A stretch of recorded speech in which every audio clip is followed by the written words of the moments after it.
Video coming to us from the Israeli Defense Forces of a Hamas attack, a rocket attack on an Israeli hospital in southern Israel. So this is where patients from the Hamas gunman attack from earlier in the day, when they worked their way through southern Israel, hundreds of Palestinian gunmen came through and slaughtered Israeli men, women, and children. Those that survived and those that were injured in the rocket attacks would have been in this hospital.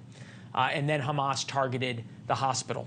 With us now, Jamil Jaffer, formerly of the Bush administration, also worked on Capitol Hill during the Iran nuclear deal. I'm thinking forward as we are going to watch now the Israeli counteroffensive that's going to begin. We know that the way Israel conducts war and Hamas is very different. Hamas hides their arsenals inside hospitals. The Israelis do their best to protect civilians. Hamas targets civilians. It's pretty clear. And I'm wondering if you think over the next few days that moral clarity and that moral difference is going to be pointed out, not necessarily by American media, but by media around the world. Well, it'll be interesting to see, Leland. It's hard to know. In the past, when Israel's responded to terrorist attacks from Gaza by Hamas, a U.S. designated FTO since the late 90s, there have been questions about Israel's activities in Gaza. And, it's not clear why. I mean, the reality is they're fighting a war that's been brought upon them. This is not a war at this point that Israel has chosen.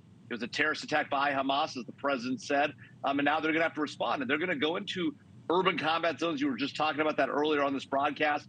That fighting will be hard. And we know that the Hamas terrorists will be putting civilians in harm's way, Palestinian civilians and Israeli civilians they've kidnapped, in order to try and make it look like the Israelis are doing something inappropriate, when in reality what they're doing is responding to an attack on their nation. Yeah, we've already seen a lot of for lack of a better term, fake video coming out of the Palestinians, and that happens every time there's a war.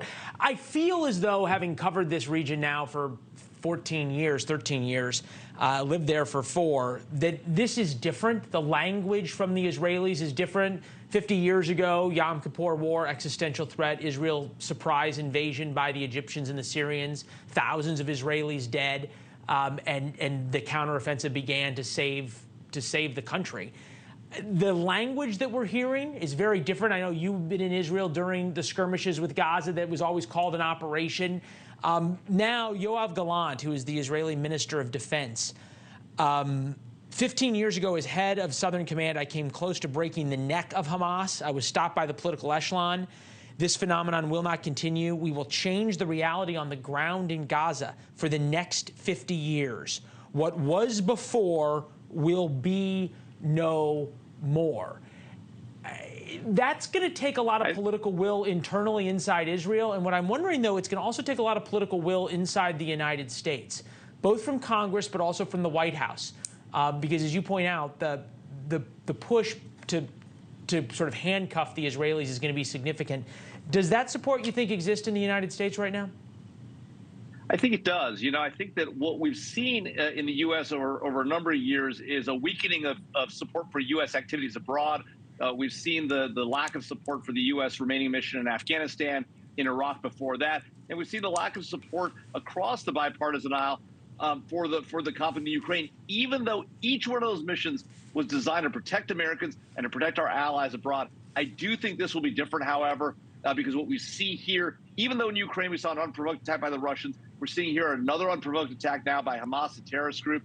This is completely different than prior intifadas and the like, where you saw civilians, Palestinians coming out on the streets, protesting, throwing rocks, whatever, that then turn into a conflict.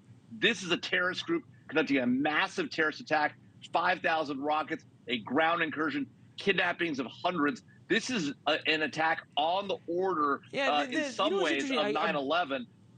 Yeah, well, we've been pointing out, on a per capita basis, this is 3 9/11s, the equivalent of death toll inside Israel. And look, we know of 300 dead.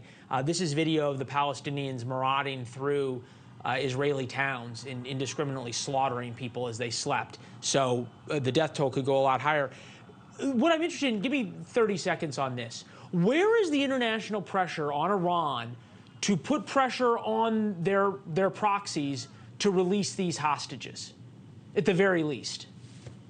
Yeah, I mean, look, the international pressure on Iran is weak at best. The Europeans have been pressing back on the nuclear deal. The Biden administration has given billions of dollars just in the last few months in violation of U.S. sanctions, waiving sanctions that we ourselves put in place in order to get American hostages back.